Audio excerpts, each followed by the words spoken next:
The stars twinkled like scattered diamonds against the vast darkness of space.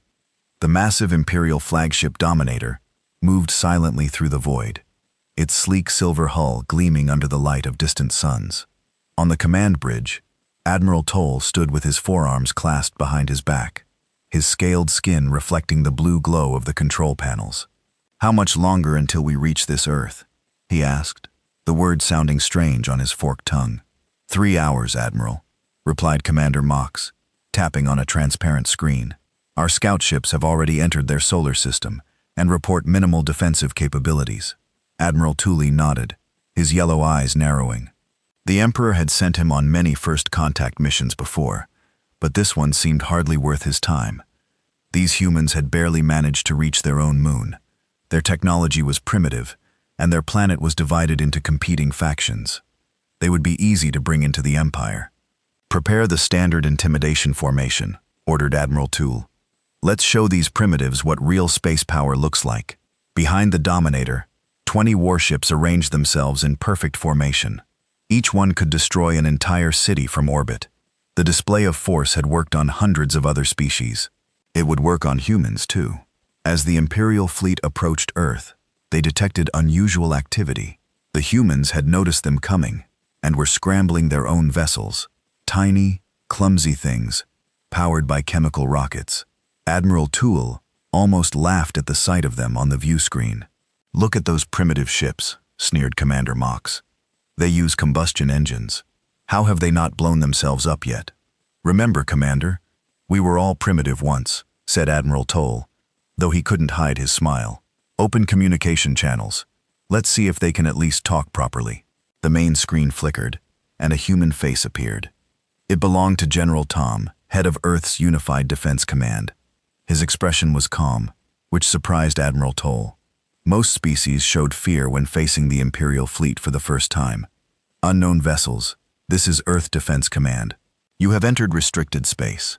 Identify yourselves and state your purpose."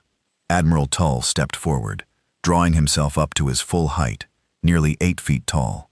"I am Admiral Toll, of the Galactic Empire. Your planet has been noticed by Emperor Dra, ruler of 1,000 worlds. We come to offer you the opportunity to join our glorious empire as a protected territory." General Tom's expression didn't change. "And if we're not interested in this opportunity?" The question took Admiral Tooley by surprise. "Most species beg to join the Empire after seeing their fleet. Then we would be forced to demonstrate the benefits of our protection," said Admiral Toll, his voice growing colder. "Your world faces many dangers in this galaxy. It would be unfortunate if you had to face them alone." General Tom nodded slowly. "I see. Let me be clear, Admiral. Earth is not interested in becoming anyone's protected territory. We welcome peaceful relations with other civilizations, but we will defend our independence." Commander Mox couldn't contain his laughter. "Defend with what? Those metal cans you call spaceships?" Admiral Toll raised a hand to silence his subordinate, but the damage was done. General Tom's eyes hardened. "We may not have your advanced technology, Admiral, but humans have something your empire seems to lack: respect for others. I suggest you reconsider your approach." The communication ended abruptly, leaving Admiral Tooley staring at a blank screen. For a moment, he felt a flicker of unease. Most species submitted immediately. These humans were either very brave or very foolish. "They cut the transmission," exclaimed Commander Mox. "The primitives dare to disrespect the Empire. Send a scout ship closer to their orbital stations," ordered Admiral Toole. "Let's see how they react to a closer look at our technology."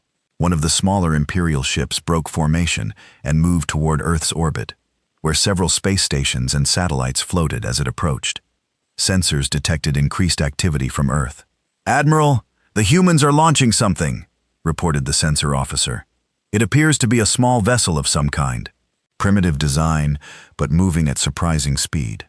On the view screen, they watched as a human ship approached their scout vessel. It was small, perhaps 1/10 the size of the Imperial Scout, with a boxy design that looked hastily assembled. "Are they trying to attack us?" Commander Mox laughed. With that, Admiral Tooley wasn't laughing. Something felt wrong. "Order our scout ship to maintain distance." But it was too late. The human vessel suddenly accelerated, moving with unexpected agility. It approached the Imperial scout ship and seemed to attach itself to its hull. "What are they doing?" Admiral Toole demanded. Before anyone could answer, a bright flash appeared on the screen. When it cleared, the Imperial scout ship was drifting, its systems offline. The human vessel had detached and was quickly retreating back to Earth. "Impossible!" shouted Commander Mox. "They disabled an Imperial ship." "How?" Admiral Toole stared at the screen in disbelief. "Analysis. What happened to our scout ship?" "It appears to be an electromagnetic pulse weapon, Admiral," said the science officer after a moment. "Simple technology, but effectively deployed. Our scout ship systems are rebooting now." Admiral Toole felt a cold feeling in his stomach. No newly discovered species had ever damaged an Imperial vessel during first contact. It was unheard of. "Admiral, we're receiving a transmission from Earth again," said the communications officer. General Tom's face appeared on screen once more. "That was a warning shot, Admiral. We prefer peace, but we are prepared for the alternative. You have 24 hours to leave our solar system." As the transmission ended, Admiral Toll stood in stunned silence. These humans were not like other species. They showed no fear. They had actually fought back and succeeded. "Recall all ships," he finally ordered. "We need to report this to the Emperor. These humans are unusual." As the Imperial fleet retreated to a safe distance, Admiral Toole gazed at the blue planet on the view screen. For the first time in his long career, he felt uncertain. The Empire had encountered thousands of species, but none quite like these humans. "This isn't over," he murmured. "The Empire doesn't tolerate resistance. We'll be back, humans. And next time, we won't underestimate you." Little did he know that the Empire's worst nightmare was just beginning. 3 months had passed since the embarrassing first contact with Earth. The Imperial Council chambers buzzed with tension as Admiral Toole stood before Emperor Dra, explaining what had happened for the 20th time. "And you're certain their technology was primitive?" asked Emperor Dra, his massive form looming on the throne. His skin shimmered with bioluminescent patterns that pulsed with his irritation. "Yes, Emperor. They still use combustion engines and chemical rockets. Their disabling of our scout ship was likely a lucky strike," Admiral Toll replied, trying to sound confident despite his doubt. Emperor Drax's eyes narrowed. "Then we shall send a proper greeting force. Show these humans what it means to defy the Empire." Before Admiral Toll could respond, a junior officer burst into the chambers, breaking all protocol. "Forgive me, Emperor," he gasped, dropping to his knees. "Long-range sensors have detected something entering our controlled space in Sector 7. "What is it?" demanded the Emperor. "It appears to be a human ship, sir." A wave of laughter rippled through the council chamber. One small human ship was hardly a threat. "And this required interrupting our council?" Emperor Dra asked coldly. The officer trembled. "Sir, the ship is massive, nearly the size of our largest battle cruiser. And the energy reading, they're off the charts." The laughter died instantly. "Impossible," whispered Admiral Toll. "They were just figuring out how to reach their own moon." Emperor Dra rose from his throne. Captain Van, a tall, slender figure, stepped forward from the shadows. Captain Van was known throughout the Empire as their best strategist, with metallic implants covering half his face, enhancing his already impressive mental abilities. "Take your battle group to intercept this human vessel. Determine if it truly is from Earth, and if so, how they've advanced so quickly." Captain Van bowed low. "As you command, Emperor." The Imperial battle group dropped out of faster-than-light travel near the edge of Sector 7. 5 sleek warships arranged themselves in attack formation, their weapon systems powered and ready. On the bridge of the lead ship, invincible Captain Ven studied the view screen with his organic eye, while his mechanical one processed data at incredible speeds. "There it is," his second-in-command said quietly, pointing to a blip on the sensor display. Captain Ven zoomed in on the object. What he saw made his breath catch. The ship was unlike anything in the Imperial database. It was massive, nearly as large as their largest battle cruiser, but with a completely different design philosophy. Where Imperial ships were sleek and elegant, this vessel was blocky and overbuilt with thick armor plating and what appeared to be multiple redundant systems. "That can't be a human warship," Captain Ven said, his voice barely above a whisper. "Is that possible, sir?" "They're hailing us," the communications officer reported. "On screen," ordered Captain Ven, straightening his uniform. The view screen flickered, and a human face appeared. He wore a simple dark uniform with minimal decorations. "This is Captain Jack of the Earth vessel Defiance. We come in peace and request diplomatic talks with the Galactic Empire." Captain Vin studied the human carefully. "This is Captain Vin of the Imperial Defense Fleet. Your ship's capabilities exceed our intelligence reports on human technology. Explain yourselves." Captain Jack smiled slightly. "Captain, we've been watching the stars for centuries. Did you really think we would announce all our capabilities to the first aliens who arrived? You're claiming this level of advancement was hidden when we first contacted Earth?" Captain Van asked incredulously. "Not hidden, just not displayed. Your Admiral Tool didn't exactly make a good first impression." Captain Vin's tactical mind raced. If the humans had deceived them about their technology, what else had they hidden? "Sir," his science officer whispered urgently, "our scans show their power source is some form of controlled fusion, but it's using principles our scientists believed were theoretically impossible to stabilize." Captain Van kept his face neutral. "Captain Jack, the Emperor has authorized me to conduct preliminary negotiations. Would you be willing to come aboard my vessel?" "I'd be delighted," replied Captain Jack, "but I must insist on bringing a small security detail for diplomatic purposes." "Of course. We'll prepare a shuttle bay for your arrival." As the communication ended, Captain Van turned to his crew. "Full analysis of that ship. I want to know everything about it before they arrive and alert the Emperor immediately." An hour later, Captain Jack stood in the grand meeting room of the Invincible, accompanied by 3 human officers. They showed no signs of being impressed by the Imperial technology surrounding them. "Your ship is quite remarkable," Captain Vino began, gesturing for the humans to sit. "Our scientists are particularly interested in your power source." Captain Jack nodded. "Simple fusion, really. We've been working on it for centuries. But the containment field you're using shouldn't be possible," said the Imperial science officer. "The energy required to maintain such stability would exceed the output." One of the human officers, a woman with short gray hair, smiled. "That would be true if you approached the problem from an energy containment perspective. We approached it from a material science angle instead." "Material science?" repeated Captain Van, confused. "While you were developing energy fields to contain plasma, we were developing materials that could physically hold it," Captain Jack explained. "Different path, same destination." Captain Vin felt a chill run down his spine. The Empire had always focused on energy manipulation, considering physical materials to be a primitive approach. Had they been wrong all this time? "And your weapon systems?" he asked carefully. "We prefer not to discuss those unless necessary," replied Captain Jack. "We're here to talk peace, not war."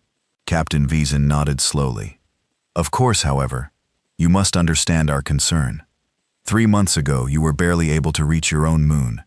Now, you arrive in a warship rivaling our best vessels. As I said, Captain, we've been watching the stars for a long time.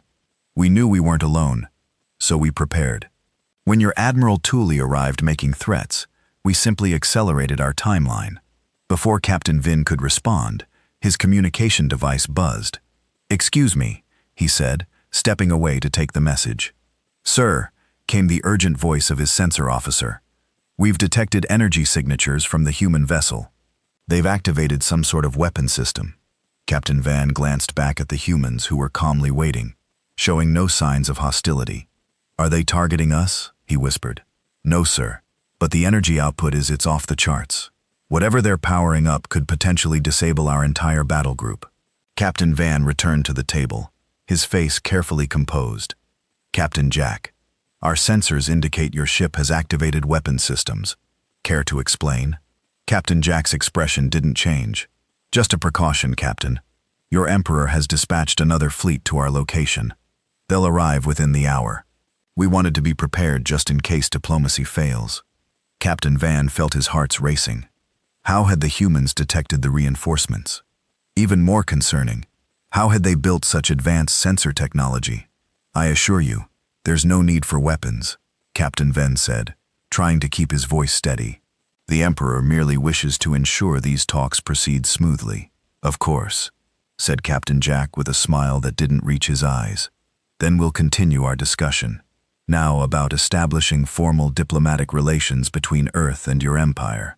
As the talks proceeded, Captain Van couldn't shake the feeling that everything the Empire thought they knew about humans was wrong. And that realization terrified him more than any weapon ever could. The Grand Imperial Council chamber fell silent as Captain Vin finished his report about the human vessel, Defiance. Even Emperor Drada seemed shaken, his luminescent patterns pulsing erratically across his massive form. "You mean to tell me," the Emperor said slowly, "that these humans have achieved controlled fusion using material containment rather than energy fields?" Captain Van nodded, his cybernetic eye whirring as it projected data onto the large screen behind him. "Yes, Emperor, and that's just the beginning. Their approach to technology is fundamentally different from ours." Admiral Toole stepped forward, his scales now a pale yellow from stress. "Different how? Where we pursue elegant solutions with minimal components. They build redundant, over-engineered systems," Captain Van explained.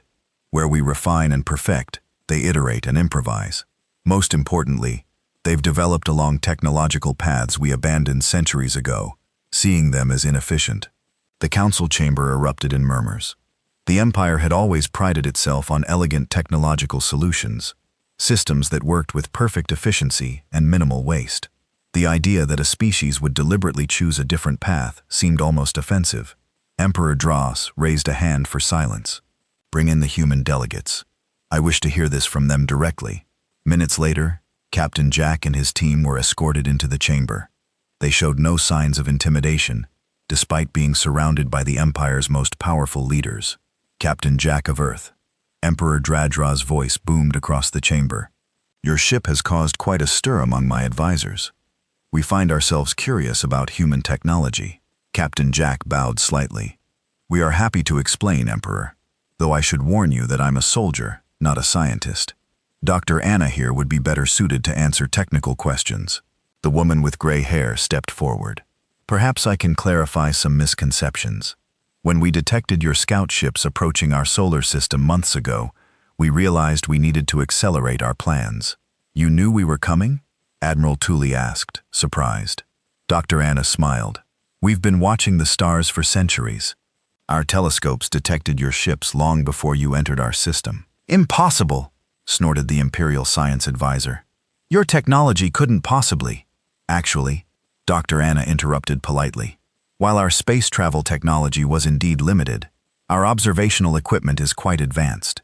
We've been studying the universe from our planet's surface for hundreds of years." She tapped a small device on her wrist, and a holographic display appeared in the center of the room. It showed what appeared to be the internal workings of the Defiance. "The fundamental difference in our approach is this," she explained. "Your empire builds ships like fine jewelry, precise, elegant, minimal. We build ships like fortresses, redundant, robust, over-engineered." The hologram zoomed in on the ship's power core. "Take our fusion reactor. You contain plasma with energy fields, which is elegant but vulnerable to power fluctuations. We contain it with layers of specially developed materials that can physically withstand the heat and pressure." "But that's so inefficient," protested the science advisor. "Inefficient but reliable," countered Dr. Anna. "If your energy field fails, your reactor fails. If one of our containment layers fails, we have 5 more backups." Emperor Dra leaned forward on his throne, genuinely intrigued. "And this philosophy extends to all your systems?" "Yes," said Captain Jack, stepping forward again. "Our ships don't have a single computer core. They have dozens of smaller ones that can take over if others fail. We don't have one power distribution system. We have 6 separate grids. It's not elegant, but it's hard to kill." The hologram shifted to show the ship's weapon systems, and the Imperial Council grew noticeably tense. "As for our weapons," Captain Jack continued, "we focused on kinetic energy rather than energy beams. Simple physics, mass times acceleration. We fire small projectiles at nearly the speed of light. Primitive ballistic weapons," scoffed Commander Mox, who had been silent until now. "Primitive concept, advanced execution," corrected Captain Jack. "Each projectile masses only a few grams, but at near light speed, it carries enough energy to disable a ship of your size." The room fell silent as the implications sank in. Such weapons would bypass the Empire's sophisticated energy shields, which were designed to deflect energy weapons, not physical objects. Why reveal all this to us? Emperor Dra finally asked. Surely this gives away your tactical advantages. Captain Jack's expression grew serious. Because we want peace, not war. Earth has no interest in conquest. We built the Defiance as a deterrent, not an invasion force. Dr. Anna added, We've been watching your empire expand for decades. We saw how you absorbed other species, sometimes peacefully, sometimes not. We decided it would be better to negotiate from a position of strength. Emperor Dradra's bioluminescent patterns pulsed rapidly, a sign of deep thought among his species. And if we declined peaceful relations, if we decided your technology posed a threat to the Empire, Captain Jack's voice remained calm, but his eyes hardened. The Defiance isn't our only ship, Emperor. It's just the first one we decided to reveal. The implications hung in the air like a physical weight. If humans had been hiding this level of technological advancement, what else were they concealing? Admiral Toole's face showed shock. You're bluffing. Our scans detected no other ships of this capability in your system. Because they're not in our system, replied Captain Jack. After your first visit, we dispersed our fleet. Standard human military protocol. Never keep all your assets in one place. A junior officer rushed into the chamber, breaking protocol for the second time that day. He whispered urgently to Admiral Tooley, whose scales pad even further. Emperor Admiral Tooley said shakily, Long-range sensors have detected energy signatures similar to the Defiance's in 7 different sectors of Imperial space. Emperor Dra stood abruptly towering over everyone in the room. Is this an invasion? Captain Jack. No, Emperor. It's insurance. Captain Jack replied calmly. Those ships have orders to maintain position, unless Earth is attacked. They're observers only. For the first time in his long reign, Emperor Dra found himself truly uncertain. These humans had not only developed technology along paths the Empire had abandoned, but they had also deployed it throughout Imperial space without detection. I believe, the Emperor said slowly, that we should continue these diplomatic talks in a more formal setting. Perhaps a treaty between our peoples would be beneficial. Captain Jack nodded. That's why we came, Emperor. Not to threaten, but to establish understanding. Humanity wishes to join the galactic community as equals, not subjects. As the humans were escorted to the diplomatic wing of the Imperial Palace, Admiral Toole approached Emperor Dra. They can't possibly have the resources to build a fleet of ships like the Defiance, he whispered. It must be a bluff. Emperor Dra watched the humans leave, noting their confident stride and relaxed posture. Are you willing to risk the Empire to find out, Admiral? Because I am not. These humans are not primitive. They're dangerously innovative, and I begin to fear we've awakened something we don't fully understand. Outside the chamber, Captain Jack and Dr. Anna exchanged a subtle glance. Their gamble had worked. The Empire would negotiate now, not knowing that the Defiance was indeed their only completed warship. The other ships were merely engine cores, broadcasting similar signatures, a trick Earth's military had used for centuries to appear stronger than they were. But if all went well, they wouldn't need that trick much longer. The real fleet was already under construction back home. The Imperial War Room hummed with activity as Admiral Toole paced nervously before the massive holographic display. It showed the Defiance holding position at the edge of the Krill system, apparently waiting. The diplomatic talks have failed, Emperor Dra announced as he entered the room, his luminescent patterns pulsing deep red, a sign of anger. The humans refuse to submit to Imperial oversight. They demand recognition as an independent power. Admiral Toole bowed low. What are your orders, Emperor? Deploy the Imperial Armada.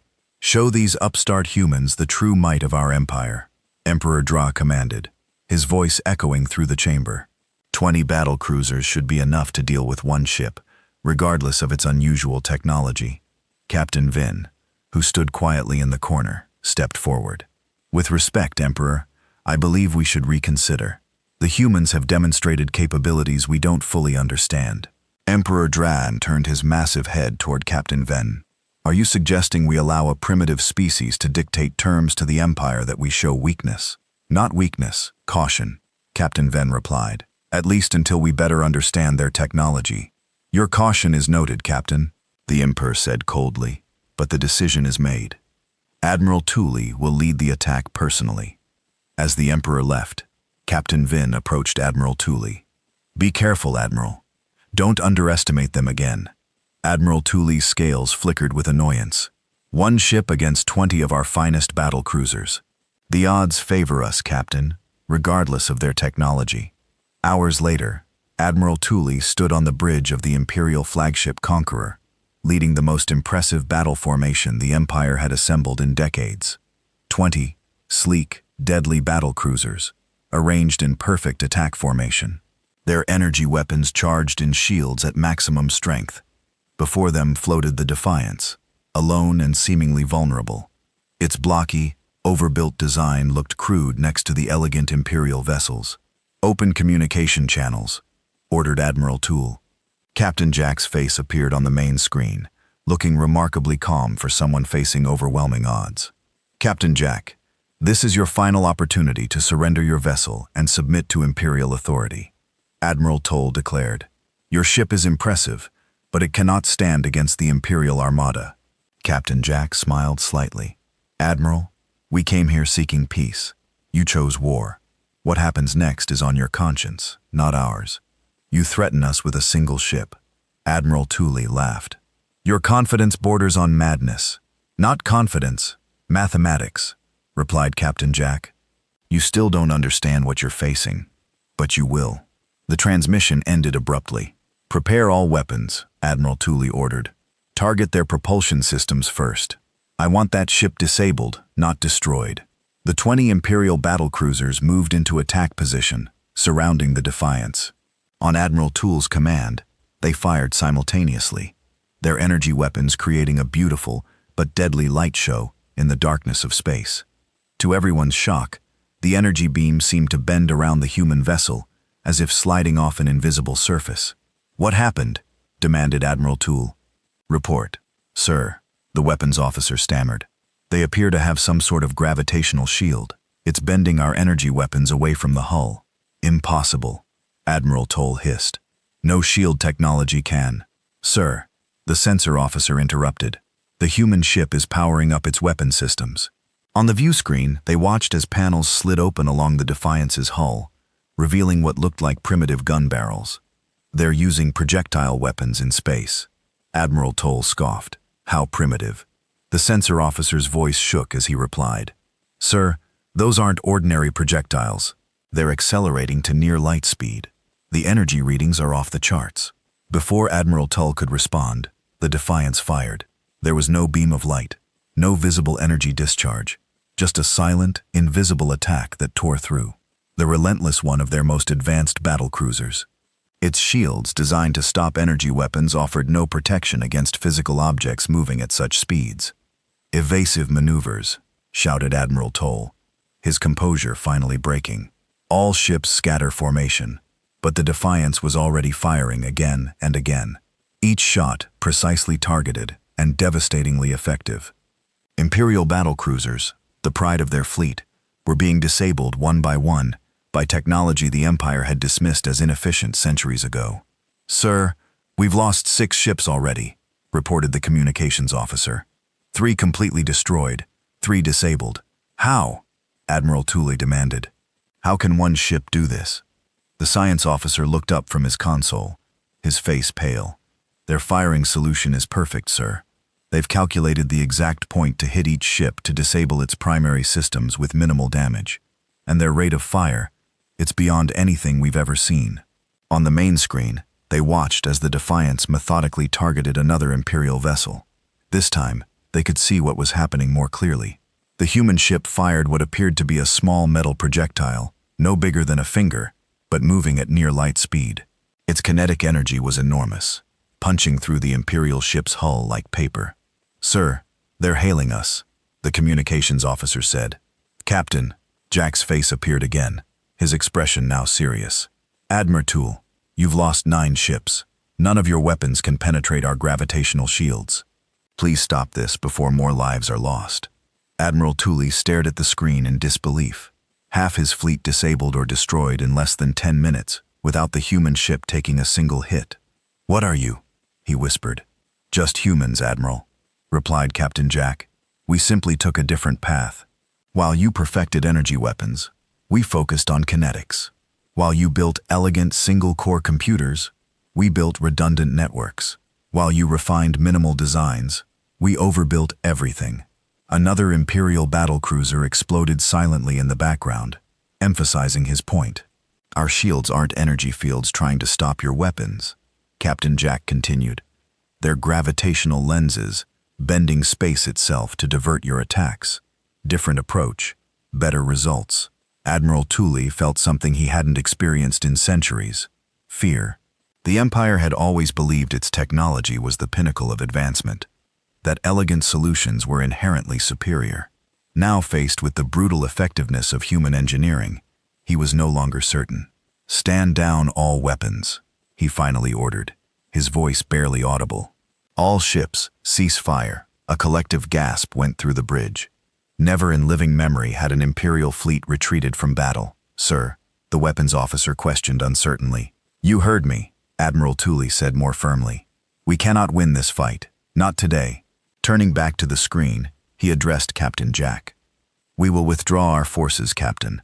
But know this, the Empire does not forget, and it does not forgive. This is not over." Captain Jack nodded solemnly. "We hope for peace, Admiral, but we're prepared for the alternative. Safe journey home." As the remaining Imperial ships limped away, Admiral Toole stared at the Defiance through the viewscreen. One ship had defeated half the Imperial Armada. The implications were staggering. "Set course for the capital," he ordered quietly. "The Emperor must be informed immediately." As the Imperial flagship entered faster than light travel, Admiral Tully couldn't shake the feeling that everything had changed. The Empire had ruled the galaxy for millennia, based on the assumption of technological superiority. That assumption had just been shattered by a species they had dismissed as primitive just months ago. And if the humans had built one such warship, how many more might they have? The thought sent a chill down his spine. The age of Imperial dominance might be coming to an end. Not with a drawn-out war, but with a single battle that exposed the fundamental flaw in their thinking. Sometimes the elegant solution wasn't the best one after all. The Galactic Empire freaks out. That can't be a human warship. Is that possible? Part 5. A New Galactic Order. The Imperial capital planet Zarvis Prime had never seen such chaos. News of the Imperial Armada's defeat spread like wildfire across thousands of worlds. In the Grand Imperial Palace, Emperor Dra faced an unprecedented crisis, as representatives from dozens of species demanded emergency council sessions. "The humans defeated half our fleet with a single ship?" asked Councillor Vex of the Tulari Confederation, his antenna twitching with disbelief. "The same humans we classified as a primitive species just months ago." Emperor Drada sat heavily on his throne, his once bright bioluminescent patterns now dim with stress. "The reports are accurate," he admitted reluctantly. "Their technology followed different development paths than ours. We underestimated them." The council chamber erupted in shouting. Some demanded immediate all-out war against Earth. Others called for negotiation, and a few were already discussing how to align themselves with the humans for protection against Imperial retribution. "Silence!" roared Emperor Dra, rising to his full height. "We are the Galactic Empire. We have ruled for 10,000 years. We will not be undone by one setback." As the chamber quieted, the door slid open. All heads turned to see Captain Van enter with an urgent message. "Emperor," he said, bowing quickly, "our long-range sensors have detected multiple ships entering Imperial space. They match the Defiance's energy signature." "How many?" asked Admiral Toole, his scales now a sickly yellow-gray. Captain Ven's cybernetic eye whirred as he projected data onto the main screen. 17 vessels, Emperor, all apparently of human design." A heavy silence fell over the council chamber. After witnessing what one such ship could do, the thought of facing 17 was terrifying. "They're arranging themselves in a defensive formation around key Imperial trade routes," Captain Van continued. "Not attacking, just positioning." "A blockade," suggested Councillor Vex. "No," replied Captain Van. "They're allowing all ships to pass freely. They appear to be simply observing." Emperor Drax's mind raced. This was worse than an attack. It was a demonstration. The humans were showing they could deploy ships throughout Imperial space at will. They're requesting communication. Emperor, Captain Van added. Captain Jack wishes to speak directly to the Council. Emperor Dran nodded grimly. Put him through. The main screen flickered, and Captain Jack appeared, now wearing a more formal uniform, with simple insignia. Emperor Dra, honorable council members, he began with a polite nod. I hope our ship's presence hasn't caused undue alarm. They're under strict orders to maintain position and take no hostile action unless provoked. You deploy warships throughout our territory and claim peaceful intentions. Admiral Tooley hissed. This is an act of war. Captain Jack remained calm. Actually, Admiral, we consider it necessary protection for our diplomatic team. Your attack on the Defiance made it clear that some elements of your empire prefer force to negotiation. What do you want, human? Emperor Dry asked directly, silencing Admiral Toole with a glare. The same thing we've wanted from the beginning. Peaceful coexistence, replied Captain Jack. Earth has no desire for conquest or subjugation, but neither will we be subjugated. Your terms? Asked Emperor Dra, surprising everyone with his directness. Captain Jack seemed pleased by the Emperor's practicality, recognition of Earth, and its colonies as a sovereign entity, non-aggression pacts, fair trade agreements, and he paused, looking directly at Emperor Dra. An end to the Empire's policy of forced assimilation, not just for humans, but for all species. The Council erupted again. What Captain Jack was proposing would fundamentally change the Empire's expansion model that had existed for millennia. Impossible! Shouted several councillors. Emperor Dra raised a hand for silence. You ask too much, human. The Empire's methods have maintained peace and order for 10,000 years. Have they? Countered Captain Jack. Or have they simply suppressed resistance through overwhelming force? Force that, as we've demonstrated, is no longer overwhelming. As if on cue, the screen split to show feeds from the 17 human ships now positioned throughout Imperial space. Each one looked slightly different from the Defiance. Some larger, some smaller, but all sharing the same blocky, overbuilt design philosophy. Each of these ships is specialized, Captain Jack explained. Some for defense, others for support, others for combat.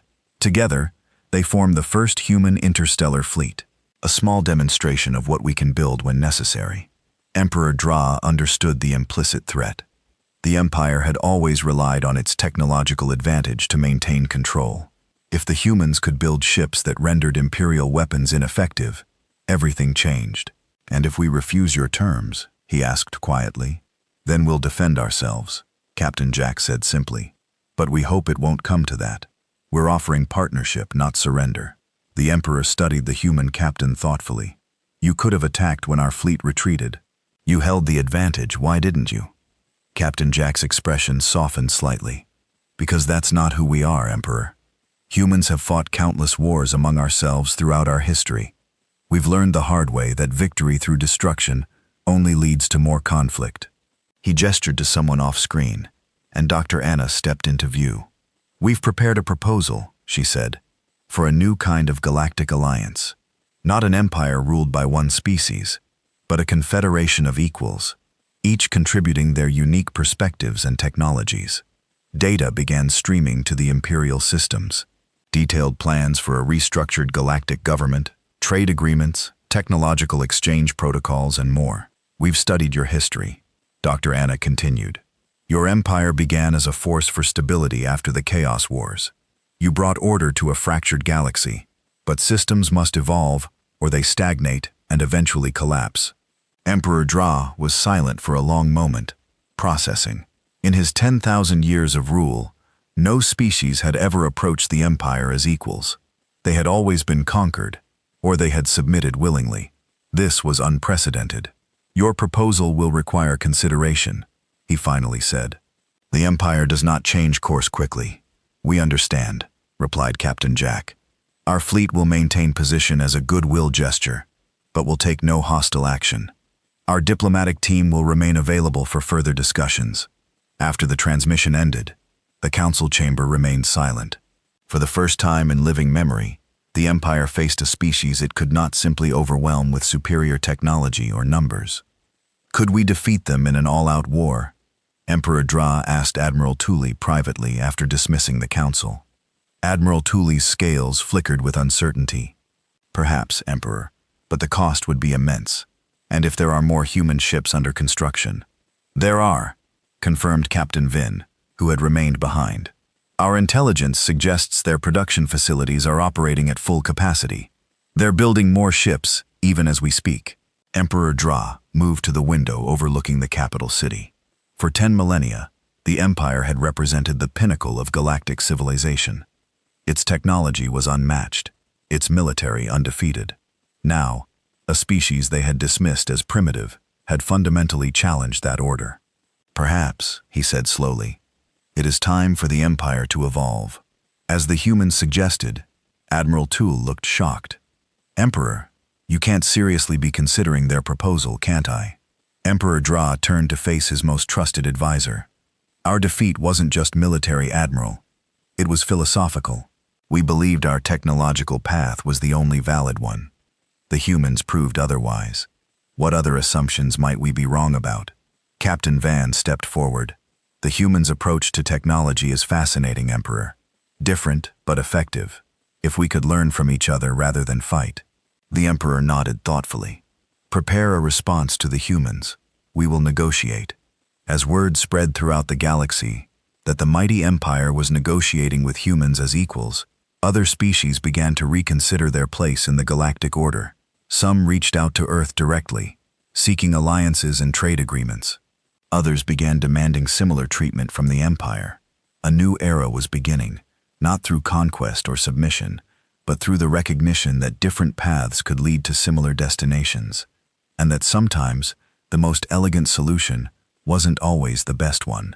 On the bridge of the Defiance, Captain Jack received the Emperor's response and smiled. Phase 1 was complete. Humanity had earned its place among the stars, not by becoming like the other species, but by remaining uniquely human, innovative, adaptive, and endlessly resourceful. The real work was just beginning.